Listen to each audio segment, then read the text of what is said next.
బాబాయ్ వాళ్ళు చచ్చిపోయి అనుకుని పోయినట ముసైతాను చచ్చిన నీళ్ళు పోయినాకు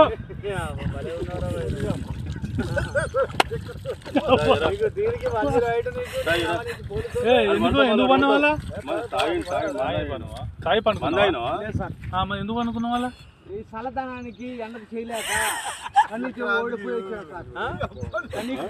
ఓడిపోయి వచ్చిన గెలవలేక ఏం చేసావు 10 రోజుల నుంచి గణేట్ చేత నాతో గట్టించి నా కష్టం దోచుకొని గణేట్ రాయ్ నాకు అంటే డబ్బులు ఇచ్చారు కానీ శ్రమ